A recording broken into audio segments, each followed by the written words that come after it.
இன்னும் 2 நாள்ல நடக்க போற நம்ம தளபதியோட எஜுகேஷன் ஃபங்க்ஷனுக்கு வர மாணவ மாணவிகளுக்கு ஒரு சில வழிமுறைகளை கடைபிடிக்கணும்னு நம்ம தளபதி சார்பா ஒரு அறிக்கை பாஸ் பண்ணியிருக்காங்க. அதாவது என்னன்னா, அது மாணவ மாணவிகள் யாரும் போனும் தென் பேப்பர் பேனாவும் எடுத்துட்டு வரக்கூடாது.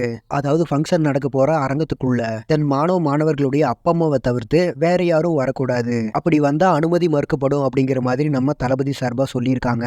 தென் இதெல்லாம் எதுக்கு தளபதி சார்பா சொல்லியிருக்காங்கன்னா, நேரத்தை மிச்சப்படுத்துறதுக்காகவா இருக்கும்னு நினைக்கிறேன். ஏன்னா பேப்பர் பேனாவை எடுத்துட்டு வந்தா ஆட்டோகிராஃப் போடுங்க, செல்ஃபி எடுக்கணும்னு எல்லோருமே கேட்பாங்க. ஸோ இதனால ஃபங்க்ஷன் கொஞ்சம் சொன்ன நேரத்துக்கு முடிக்க முடியாம அதிகமாக போக வாய்ப்பு இருக்கு. ஸோ அதனால தான் இந்த வழிமுறைகளை கடைபிடிக்கணும்னு நம்ம தளபதி சார்பாக கேட்டிருப்பாங்க போல. லாஸ்ட் டைம் நடந்து முடிஞ்ச எஜுகேஷனல் ஃபங்க்ஷன்ல கூட நம்ம தளபதி ரொம்பவும் டயர்ட் ஆயிருப்பாரு. ஸோ அது மாதிரி நடக்கக்கூடாதுன்னு இது பண்ணியிருக்காங்க.